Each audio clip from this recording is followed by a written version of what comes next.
Ngayong September 28, 2024, nagsagawa ang Israeli Air Force ng malawakang airstrikes laban sa Hezbollah headquarters sa Beirut. Ang Israeli military ay gumamit ng 5,000-pound bunker buster bombs upang sirain ang mga kritikal na pasilidad na pinamumunuan ni Hezbollah leader Hassan Nasrallah. Ayon sa IDF, layunin nilang pabagsakin ang mga command centers na itinatago sa ilalim ng mga residential areas. Ang pagsabog ay nagdulot ng malawakang pagkawasak ng mga gusali at naramdaman ang pagyanig hanggang 30 kilometro mula sa sentro ng Beirut. Maraming mga residente ang nagsialisan na mula sa lugar dahil sa pinsalang dulot ng airstrike.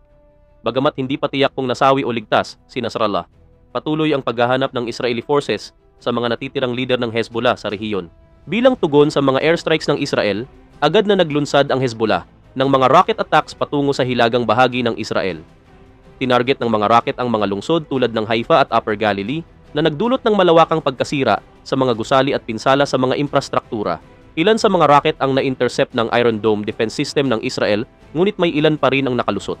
Ayon sa Hezbollah, ang kanilang mga hakbang ay tugon sa patuloy na opensiba ng Israel laban sa kanilang puwersa sa Southern Lebanon. Sinabi rin ng grupo na patuloy silang lalaban hanggat hindi natitigil ang mga opensiba ng Israel. Kasabay nito, nagbigay babala ang Hezbollah na maglulunsad sila ng mas matinding pag-atake kung hindi ititigil ng Israel ang kanilang mga operasyon. Patuloy ang paghahanda ng Israeli Defense Forces para sa isang malawakang ground invasion sa Southern Lebanon ngayong September 28. Layunin ng Israel na tuluyang pabagsakin ang mga rocket launchers at imbakan ng armas ng Hezbollah na matatagpuan sa mga rural na lugar ng Lebanon. Ayon sa mga ulat, nagpadala na ang Israel ng karagdagang mga puwersa sa border at naghahanda para sa isang malawakang paglusob upang masugpo ang mga natitirang puwersa ng Hezbollah. Ang ground invasion na ito ay itinuturing na susi upang maabot ng Israel ang kanilang layuning tapusin ang mga opensiba ng Hezbollah mula sa Lebanon. Gayunpaman, nagbigay babala ang mga militar na maaaring tumagal ng ilang linggo o buwan ang operasyon depende sa resistensya ng Hezbollah. Habang patuloy ang mga opensiba ng Israel, nanawagan ang gobyerno ng Lebanon sa United Nations at iba pang international bodies para sa agarang tigil putukan. Ayon sa mga opisyal ng Lebanon, ang mga airstrikes ng Israel ay nagdudulot ng malawakang pagkasira sa mga residential areas at infrastruktura, partikular na sa southern suburbs ng Beirut.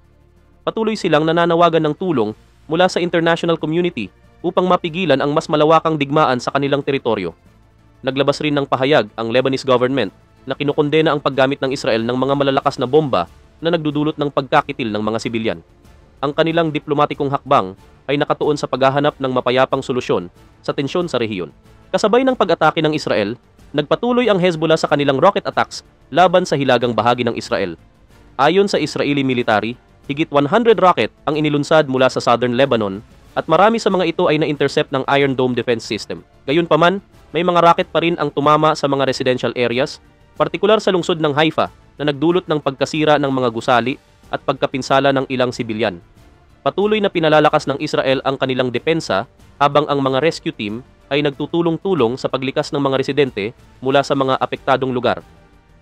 Ayon sa IDF, magsasagawa sila ng karagdagang airstrikes upang pigilan ang patuloy na rocket attacks ng Hezbollah. Habang lumalala ang tensyon, patuloy ding lumalawak ang humanitarian crisis sa Southern Lebanon. Maraming mamamayan ang nawalan ng tirahan dahil sa sunod-sunod na airstrikes ng Israel at marami rin ang napilitang lumikas patungo sa hilagang bahagi ng bansa. Ayon sa ulat ng Lebanese Red Cross, ang mga ospital sa Beirut at mga kalapit na lugar ay hirap na sa pag-asikaso ng dumaraming napinsalaan.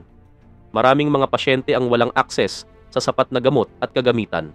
Patuloy ang panawagan ng international organizations tulad ng United Nations at Red Cross para sa karagdagang tulong mula sa iba't ibang bansa upang matugunan ang lumalalang sitwasyon sa rehiyon.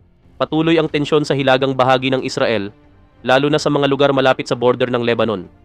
Ang mga rocket attacks mula sa Hezbollah ay nagdulot ng malawakang pinsala at maraming residente ang napilitang lumikas mula sa kanilang mga tahanan patungo sa mas ligtas na lugar. Ang gobyerno ng Israel ay nagbigay babala sa kanilang mga mamamayan na manatili sa mga bomb shelters at sundin ang mga direktiba ng militar upang maiwasan ang mas malaking pinsala. Patuloy ang pagbabantay ng IDF sa mga posibleng karagdagang pag-atake mula sa Hezbollah habang isinasagawa ang mga preventive measures upang mapanatili ang seguridad ng mga apektadong komunidad.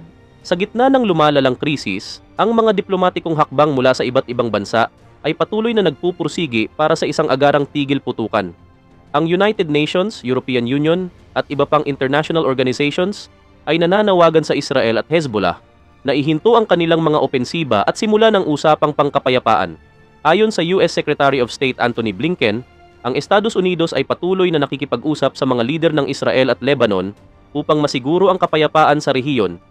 Gayunpaman, tumanggi si Prime Minister Benjamin Netanyahu sa anumang ceasefire proposals na sinasabing kailangang matigil ang banta mula sa Hezbollah bago isaalang-alang ang diplomatikong solusyon. Ang bilang ng mga nakitil sa Lebanon ay patuloy na tumataas kasunod ng mga airstrikes ng Israel.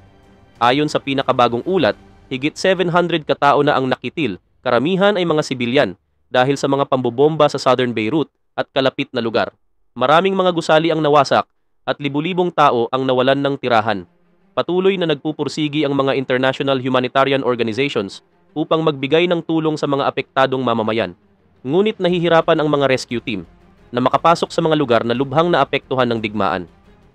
Ang sitwasyon sa Lebanon ay patuloy na lumalala habang tumitindi ang mga opensiba ng Israel. Bilang bahagi naman ng kanilang patuloy na paglaban, nagpatupad ang Hezbollah ng mas advanced na taktika sa paglulunsad ng mga rocket attacks laban sa Israel.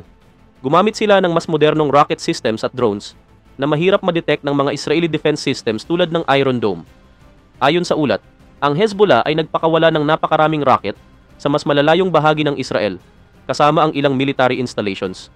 Ang grupo ay nagpapakita ng kakayahan nilang gamitin ang mga bagong teknolohiya upang malabanan ang air superiority ng Israel.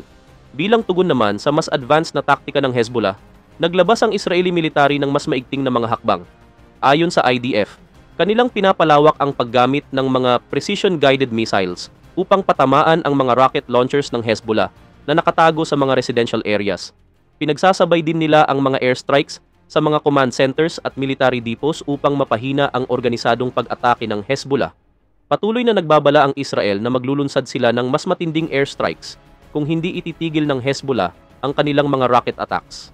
Sa isa sa mga pinakamatinding pag-atake ng Israel noong madaling araw ng September 28, nakitil si Muhammad Ismail, ang kilalang leader ng rocket at missile unit ng Hezbollah sa southern Lebanon. Siya ang responsable sa paglulunsad ng mga ballistic missiles patungo sa Israel, kabilang ang isang pag-atake kamakailan sa Tel Aviv. Kasama rin sa mga nakitil ang kanyang deputy na si Hussein Ismail. Ayon sa ulat, ang pagkakitil ni Ismail ay malaking dagok sa kakayahan ng Hezbollah na magpatuloy ng mga opensiba laban sa Israel. Sa kabila ng pagkakitil ng ilang mataas na opisyal ng Hezbollah, kabilang si Muhammad Ismail, patuloy pa rin ang paglaban ng grupo. Ayon sa Hezbollah, mas pinalalakas nila ang kanilang opensiba bilang tugon sa patuloy na pambobomba ng Israel. Patuloy nilang pinatutunayan na hindi sila magpapatinag sa mga operasyon ng IDF at ipinahayag nila na ang kanilang mga atake ay magpapatuloy hanggat hindi natatapos ang agresyon ng Israel. Ang reaksyon ng Hezbollah sa pag-atake ng Israel na kumitil sa kanilang pinuno, si Muhammad Ismail, ay lubhang negatibo. Ayon sa mga ulat, ipinahayag ng grupo na mas lalong paigtingin nila ang kanilang opensiba laban sa Israel bilang ganti. Sinabi rin ng Hezbollah na ang kanilang paglaban ay magpapatuloy hanggang sa tuluyang mapatigil ang mga opensiba ng Israel. Maaaring magresulta ito sa mas matinding rocket attacks mula sa Hezbollah na maaaring magdulot ng higit pang tensyon at karagdagang military engagement sa rehiyon.